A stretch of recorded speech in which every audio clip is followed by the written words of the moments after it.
Hello और नमस्कार मित्रों, मेरा नाम है सोनू सिंह और हेलो मित्र के इस एपिसोड में एक बार फिर से आपका बहुत बहुत स्वागत है। हमारे इस कार्यक्रम में आज के हमारे मेहमान हैं श्री आलोक सिंह जी।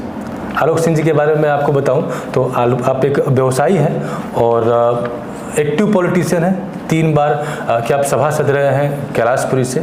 और इस चर्चा में हम जानने की कोशिश करेंगे कि आपका मुगल सराय को लेकर राजनीतिक दृष्टिकोण क्या है और आप समाज सेवा से भी जुड़े रहते हैं, तो हम जानने की कोशिश करेंगे कि अपने जो संस्था है उसके माध्यम से आप किस तरह की समाज सेवा करते हैं। तो इस चर्चा को शुरू करने से पहले मैं चाहूँगा कि दर्शकों से एक संक्षिप्त परिचय आप अपने बारे में दें, उसके बाद हम प्रश्नों के माध्यम से इस चर्चा की शुरुआत करेंगे। मेरा नाम आलोक कुमार सिंह है। हम इसी जनपद चंदौली के बनौली खुर्द ग्राम के रहने वाले हैं। शिक्षा दीक्षा की दृष्टि से हमारे पिताजी रेलवे एम्प्लॉय थे और उसी दृष्टि से हम लोगों को मुगल सराय लेकर के आए। केंद्रीय विद्यालय से मेरी शिक्षा इंटर तक की पूरी हुई। फिर इलाहाबाद यूनिवर्सिटी से हमने अपना ग्रेजुएशन किया, फिर अपना व्यवसाय और फिर इसके बाद कुछ राजनीतिक गतिविधि, सामाजिक गतिविधि में अभी तक मैं लगा हुआ हूँ। तो अपने कॉलेज के दिनों से अगर बात की जाए तो कभी आपके दिमाग में ये आया कि जैसे आपके पिताजी गवर्नमेंट एम्प्लॉय थे तो आप भी उसी दिशा में आगे बढ़ें, कोई नौकरी आप करें? नहीं, शायद कभी भी हमको नहीं याद है कि हमने अपना ग्रेजुएशन पूरा किया या इंटर किया तो कभी मेरे मन में इच्छा ये हो कि हम कहीं नौकरी करें। क्योंकि स्वभाव मेरा कुछ इस तरीके का था कि हम किसी बंधन में बंध करके कोई काम नहीं करना चाहते थे। हम मेरी आज भी इच्छा है कि हमको एक बड़ा प्लेटफॉर्म मिले, हम खुल करके काम करें। तो इसी इच्छा के तहत हमने कभी प्रयास भी नहीं किया कि हमको कोई नौकरी करनी है, बल्कि हमने ये सोचा कि हम कुछ ऐसा काम करेंगे जिससे हम कुछ लोगों को नौकरी दे सकें, इतना सक्षम अपने को बनाएंगे। जी, तो ये राजनीति का आपके जीवन में आना कब हुआ? राजनीतिक जीवन तो कोई बहुत मेरा फैमिली बैकग्राउंड ऐसा नहीं था कि कोई हमारे परिवार से राजनीति में था। एक भावना थी मन में, जैसे स्कूल्स के समय में कभी मेरी रुचि राजनीति की तरफ नहीं थी, लेकिन एक सामूहिक कार्य करने की शुरू से ही प्रवृत्ति रही।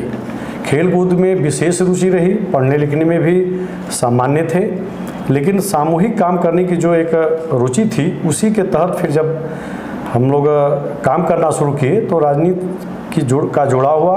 इलाहाबाद यूनिवर्सिटी से जब ग्रेजुएशन कर रहे थे हम, उसी समय राम मंदिर आंदोलन प्रारंभ हुआ।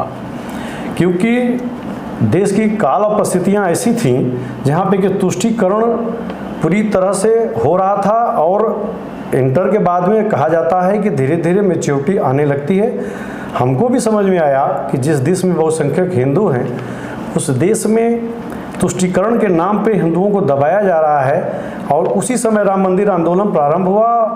राम नाम लेने पे प्रतिबंध लगने लगा और उस समय भारतीय जनता पार्टी ने, आज भी हमको अच्छी तरह से स्मरण है कि दैनिक जागरण अखबार में एक हेडिंग आई थी कि भारतीय जनता पार्टी ने कहा कि हिंदू होने पे हमें गर्व है। वह एक लाइन मेरे लिए राजनीति का दरवाज़ा खोलती है, मेरे जैसे नौजवान के अंदर में ऊर्जा भरती है। मेरा पूरा रोआ खड़ा हो गया और मैंने उसी समय निर्णय लिया कि ऐसी विचारधारा जो राष्ट्रवादी विचारधारा है, जो राष्ट्र को एक धागे में पिरो के लेकर चलने की भावना रखती है, ऐसी विचारधारा से ही मेरा जुड़ाव वहीं से प्रारंभ हुआ। क्योंकि आप बहुत सारे कार्यों से जुड़े हुए हैं और इसी वजह से जो आपका व्यक्तित्व है वो अलग अलग मौक़ों पे अलग अलग होता है। लेकिन व्यवसाय और राजनीति, इन दोनों में कौन सा काम आपको एग्जैक्टली जस्टिफाई करता है कि ये मेरी पर्सनालिटी है? देखिए, हमारी रुचि तो हमने जैसे बताया कि शुरू से न व्यवसाय में थी न तो कोई राजनीति में थी। हमारी रुचि थी खेल कूद में और उसके साथ एक सामूहिक सबको साथ लेकर के चलने का एक शुरू से ही मेरा एक स्वाभाविक गुण रहा। उसी गुण के तहत कार्य करते करते राजनीति में भारतीय जनता पार्टी से जुड़े और हमको लगा कि कहीं ना कहीं एक प्लेटफॉर्म चाहिए जिससे कि ऐसे लोगों की मदद की जा सके जो कि निपहुँच के कारण अपना काम नहीं कर पाते हैं। तो राजनीति से जुड़े।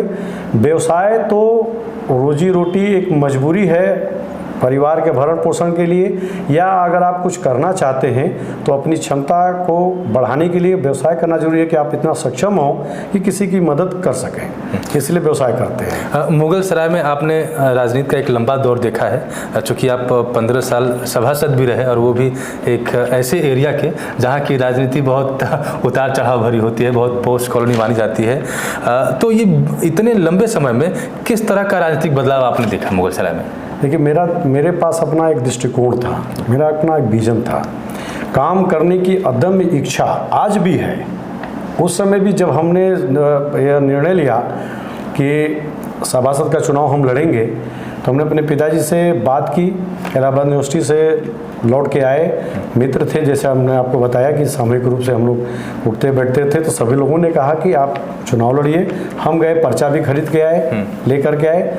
पिताजी को जो पता चला तो पिताजी ने हमको बुलाया और कहा, बेटा देखो, हम कभी आपको, आप मेरे पुत्र हो, हम नहीं चाहेंगे कि आपका मनोबल टूटे, इसलिए मैं अपना एक पिता के नाते एक पुत्र को सलाह है कि इस बार चुनाव न लड़ करके आप पहले 5 साल तक लोगों की सेवा करिए। फर्स्ट डिजर्व देन डिजायर, यह मंत्र पिताजी ने दिया, और मैंने उसी समय पर्चा रख दिया। और ईमानदारी से पिताजी के बताए हुए रास्ते पे उन्होंने बिना किसी भेदभाव के कहा कि जो बड़े बुजुर्ग मिलते हैं, माताएं मिलती हैं, अपने से बड़ा कोई उम्र में मिलता है तो उसको प्रणाम करना, बुजुर्ग मिलते हैं तो उनका पैर छू करके आशीर्वाद लेना, चाहे वो किसी जाति धर्म के हों, इसका कोई भेदभाव मन में नहीं आना चाहिए। शुरू से ही पिताजी ने ऐसा भरण पोषण भी किया कि कभी मन में किसी तरह का कोई सामाजिक मतभेद नहीं रहा, इसलिए हमने वहीं से शुरुआत की। अब 5 साल के बाद पिताजी ने स्वयं कहा कि अब आप लड़ सकते हो, क्योंकि लोगों के बीच से यह बात आने लगी कि वह योग्य है, उसको आगे आना चाहिए। तो हमने पहली बार चुनाव सन 2000 में भारतीय जनता पार्टी के टिकट पे कैलाशपुरी से लड़ा, और मेरा अपना खुद का बहुत इच्छा थी कि हमको एक बार मौका मिले ताकि हम अपने मोहल्ले को जितना सुंदर हो सके उतना सुंदर कर सकें। प्रयास किए, लोगों का आशीर्वाद लगातार मिला, और हम स्वयं नहीं कर सकते कि हमने क्या किया, हमको जो समझ में आया अच्छा से अच्छा करने का प्रयास किया। बाकी कैलाशपुरी की जनता है, आज भी है, वहाँ आप पूछ सकते हैं कि किस तरह का काम मेरा रहा। बिल्कुल, अगर कैलाशपुरी को मुगल सराय का सबसे पोस्ट कॉलोनी माना जाता है तो बिल्कुल इसमें आपका कंट्रीब्यूशन होगा, क्योंकि काफ़ी लंबे समय तक आप वहाँ के मुखिया रहे। आप तकरीबन 15 साल तक आप सभासद रहे, और अगर कोई सत्ता में है तो एक तरह से उसकी पॉलिटिक्स काफ़ी अग्रेसिव मानी जाती है, क्योंकि हर पॉलिटिकल मुद्दे पर उनकी राय होती है, हर जगह उनका प्रेजेंटेशन होता है। लेकिन पिछले 10 साल से आप चुनावी पॉलिटिक्स में नहीं है, किसी तरह का चुनाव आपने नहीं लड़ा है। नहीं, ये बात सही है कि चुनाव भले ही नहीं लड़े, लेकिन अपनी मातृ संगठन संघ से जुड़े रहे, संघ से संबंधित कोई भी कार्यक्रम रहा उसमें भाग लेते रहे, भारतीय जनता पार्टी के संगठन का काम करते रहे। हम युवा मोर्चा के जिला अध्यक्ष भी रहे, भारतीय जनता पार्टी के जिले के उपाध्यक्ष भी रहे, और आज भी जो संगठन जिम्मेदारी देता है उसको हम पूरी तरह से निभाते हैं। आज भी सक्रिय रूप से काम कर रहे हैं। 10 साल का जो समय बीता, क्योंकि हम बहुत लंबे समय तक सभासद रहे, और एक मोहल्ले में जो उसका दायरा थोड़ा सीमित होता है, उससे भी दायरे में अब जितना अच्छा से अच्छा हो सका हमने किया। मेरी अपनी सोच थी, उसी सोच के हिसाब से किया। तो हमको लगा कि मेरे पीछे भी, क्योंकि जिस साल हम सभासद हुए उसी साल हमारा बेटा जन्म लिया, और जब हम कार्यकाल इसको लगभग पूरा किए तो भाई 3 टेन्योर तो 15 साल का होता है, लेकिन बीच बीच में 1.5 साल चुनाव नहीं हुआ, तो वह टेन्योर लगभग 20 साल का हो गया। तो जब हम 3 बार हो गए, आज चौथी बार का जब नंबर आया तो मेरा बेटा वोटर हो गया। हमको स्वयं इस बात को सोचना पड़ा, और माननीय राजनाथ सिंह जी की से मिलने हम लोग गए थे, तो उन्होंने एक बात कही थी, उस बात के को हम मेरे दिल को छू गई। उन्होंने कहा था कि एक पद पे बहुत लंबे समय तक नहीं रहना चाहिए, उससे अपनी भी गरिमा गिरती है और पद की भी गरिमा गिरती है।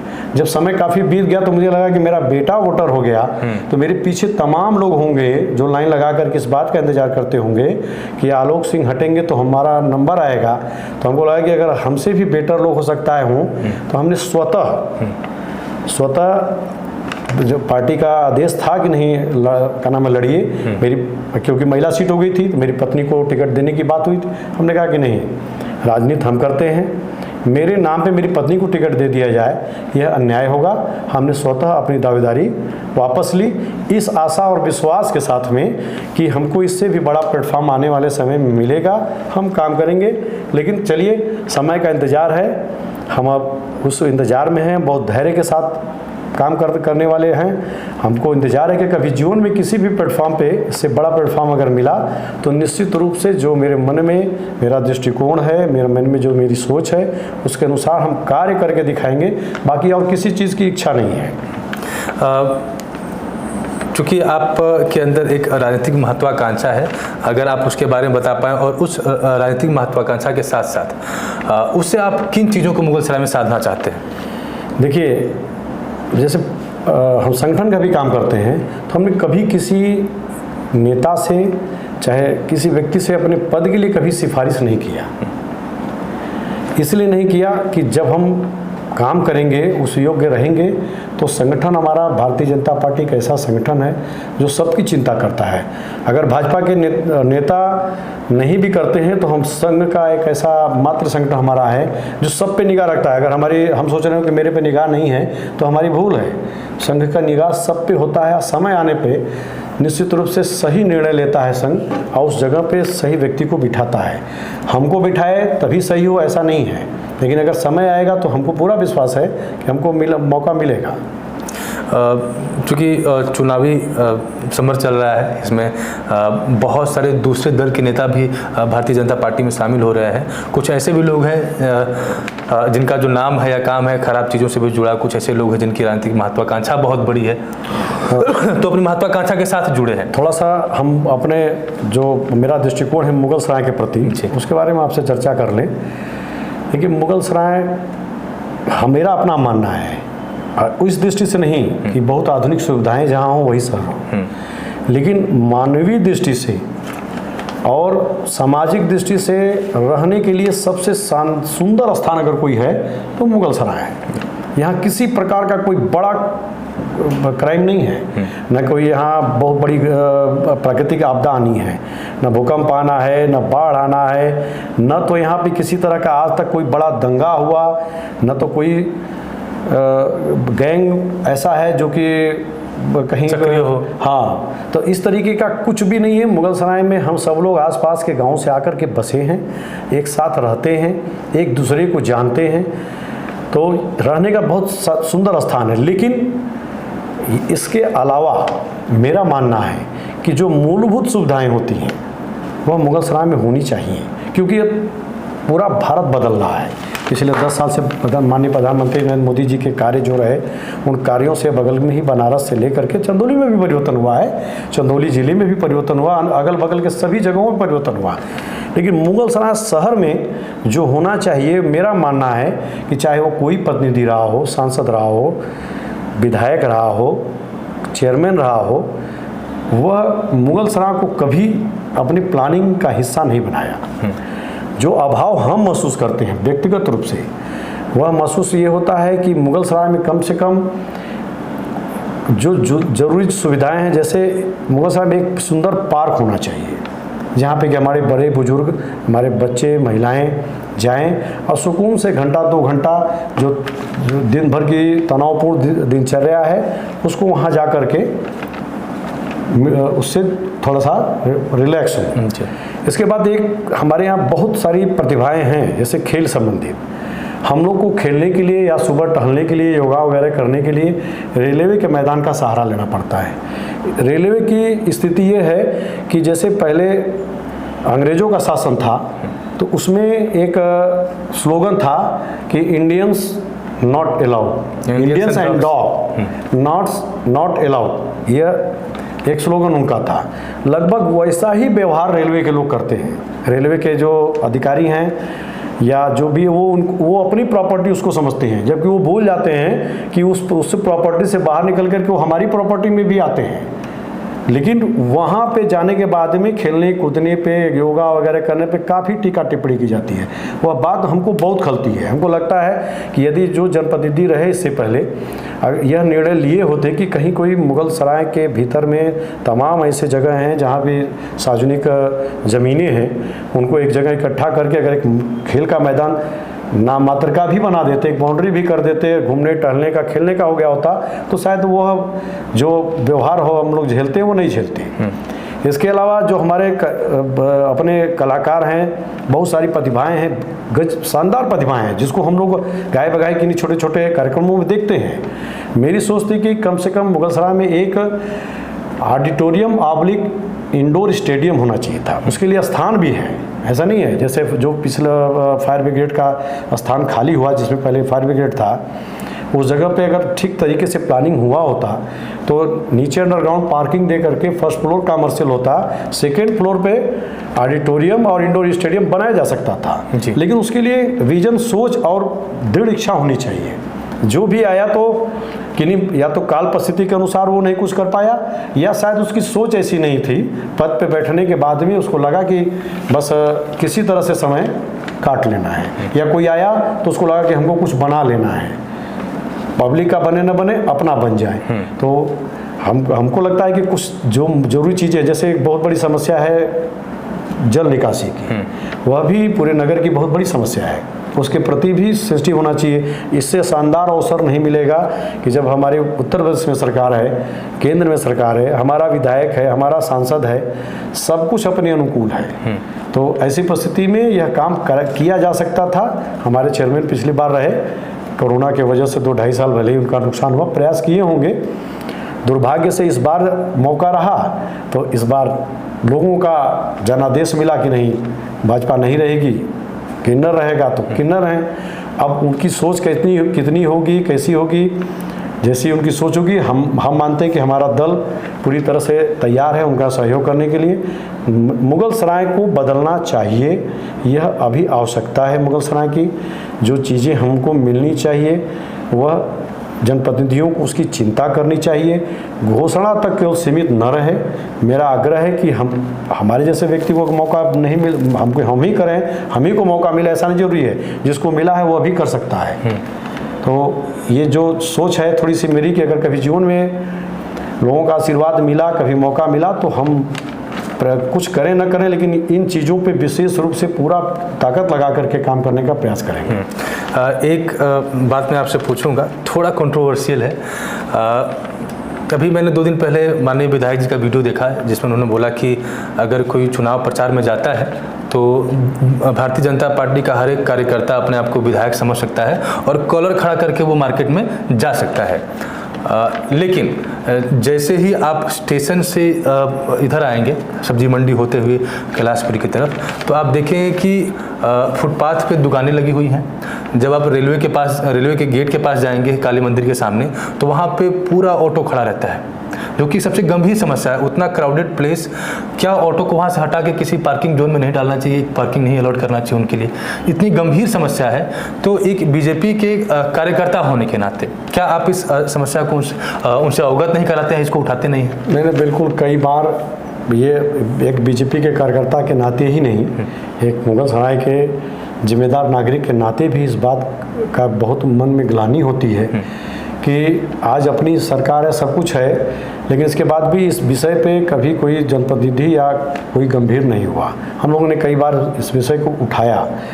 अब मामला उसमें सभी लोग जानते हैं कि क्या है, उसको बहुत कहना सार्वजनिक मंच से उचित नहीं होगा, लेकिन जैसे 4 लेन 6 लेन सड़कें बन रही हैं, जहाँ तक मेरी सूचना है कि जिन स्थानों की आपने चर्चा किया उन स्थानों पे 4 लेन बनेगा, तो जब ये बनेगा तो समस्याएं स्वतः समाप्त हो जाएंगी। लेकिन इसके प्रति लोगों की उदासीनता रही है बिल्कुल।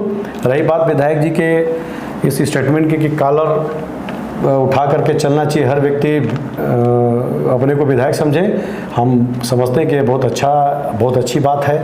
अगर अपने पावर को, अपने अधिकार को हम अपने लोगों को देते हैं और उस आधार पे वह समाज का अच्छी तरह से सेवा कर सकें, अच्छा काम कर सकें, तो मेरे ख्याल से वह स्टेटमेंट कहीं से कोई कंट्रोवर्शियल नहीं है।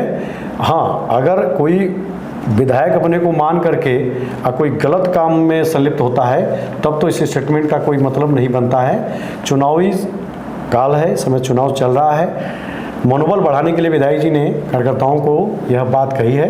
हालांकि भारतीय जनता पार्टी के कार्यकर्ता बहुत अनुशासित होते हैं, क्योंकि संघ से अधिकतम संघ से ही जुड़े रहते हैं। जो नए आते हैं उनकी हम गारंटी नहीं लेते हैं, लेकिन पुराने की गारंटी लेते हैं कि 90% कार्यकर्ता हमारा किसी तरह की किसी गलत एक्टिविटी में इन्वॉल्व नहीं होता है। देखिए, मेरा काम है प्रश्न पूछना, और मैं अक्सर भारतीय जनता पार्टी के कार्यकर्ताओं से ही पूछता हूं, और वो अपनी समस्या बताते हैं कि सर मैं ऊपर बात तो बताता हूं लेकिन मेरी कोई सुनता नहीं है। तो वो तो अनुशासित हैं, लेकिन उनके अनुशासन का या उनके बात का असर ऊपर क्यों नहीं हो रहा है, और वो जो परिवर्तन है, जो सुविधाएं हैं, वो नगर में दिख क्यों नहीं रही?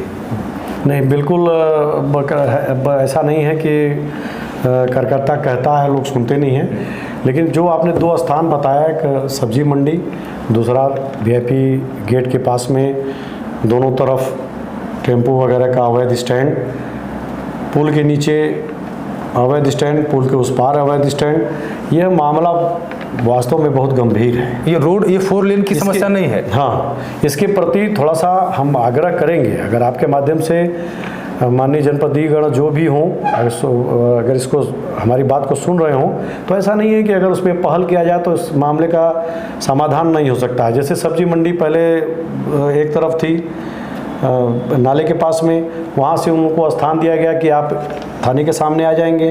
तो हुआ क्या कि उस पर ठीक तरह से इम्प्लीमेंट नहीं होने की वजह से जो लोग, जिन लोगों को शिफ्ट किया गया, वो अपने लड़के को चाहे अपने परिवार को इधर शिफ्ट कर दिए, अपने वहीं बने रह गए, तो और बुरा हो गया। उधर की मंडी तो हटी नहीं, इधर भी फैलाव बहुत ज़्यादा हो गया उसका।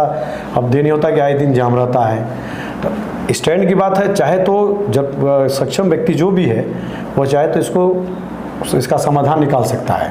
जैसे एक बार हमने सलाह दिया था कि ओवर ब्रिज जब हम लोग चढ़ते हैं तो दाहिने साइड में काफ़ी जगह है जहाँ पे कि अवैध टीन शेड वगैरह लगे हुए हैं, गुमटियाँ रखी हुई हैं, उनका कोई मतलब नहीं है, वो केवल कब्जे के तौर पे रख करके न जाने क्या काम करते हैं, इस पर किसी की दृष्टि नहीं जाती है।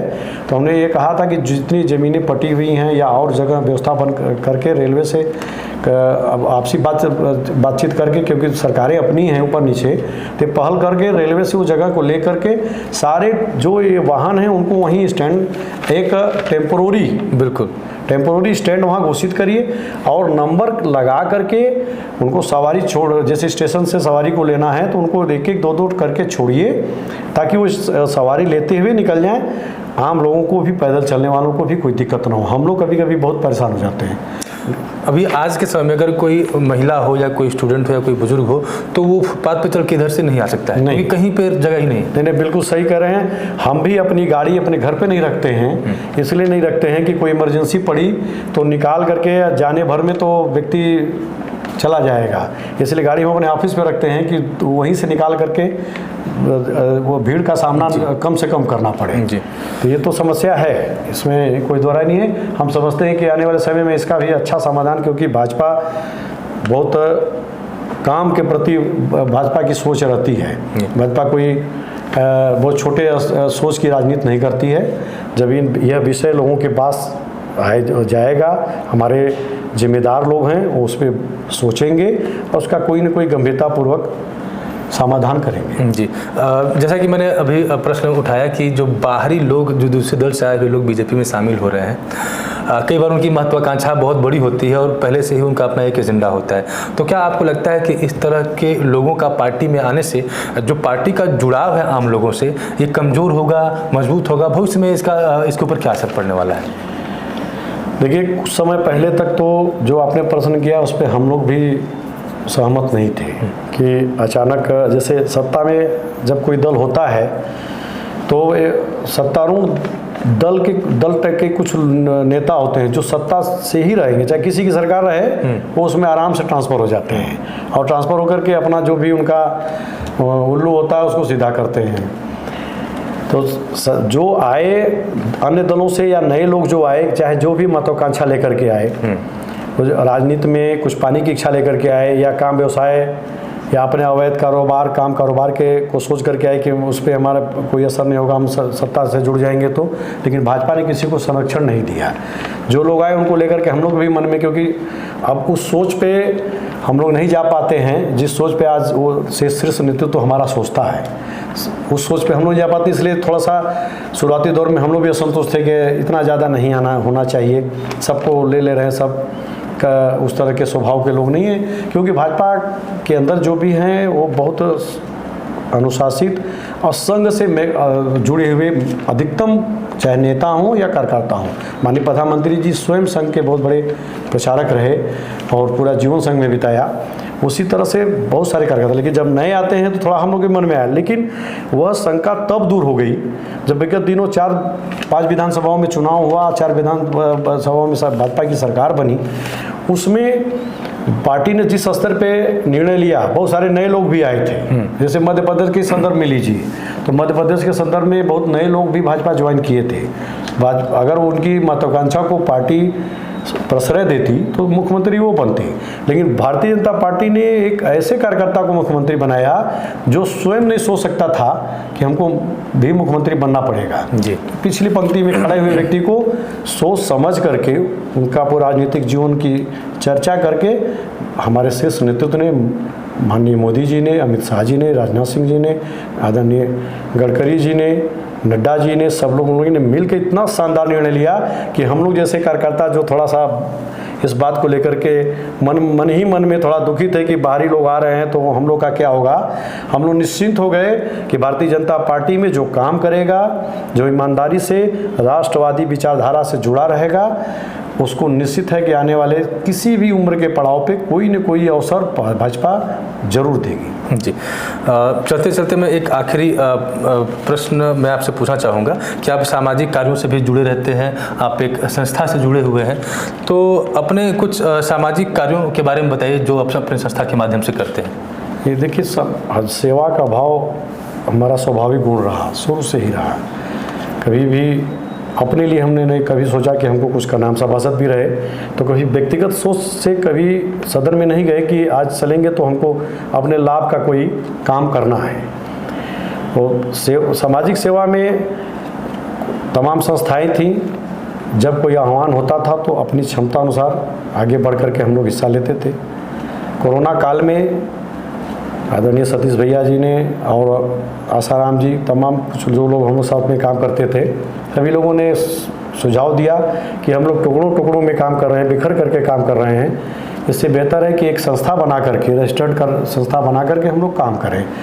तो वह संस्था श्री सामाजिक सेवा संस्था का गठन हुआ और उससे बहुत शानदार काम हुआ, क्योंकि अपनी रुचि शुरू से ही थी कि ऐसे लोगों की मदद हो जिसका कोई सब तरफ से जो निराश हो जाए, वह उसकी जिम्मेदारी श्री सेवा सामाजिक संस्था लेगी। हुआ भी। आपको 1-2 घटना हम उसका जिक्र करेंगे।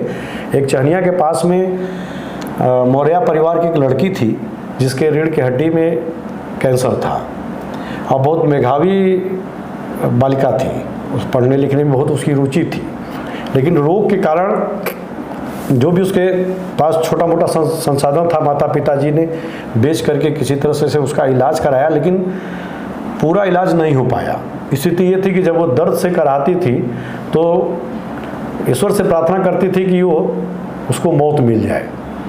हम लोगों ने जब हिंदुस्तान अखबार में इस घटना को पढ़ा तो मन बड़ा मर्माहित हुआ। सब आपस में बातचीत की हम लोग और अपने साधन से उसके घर पहुँचे तो उसकी माता पिता सब लोग पूरी तरह से देख करके दृश्य लगा कि ईश्वर अगर शायद इतनी शक्ति देता और इतना हाथ में रहता तो अभी से उसको हम छू देते वो खड़ी हो जाती। इतना मन में इस तरीके का देख के करुणा आया।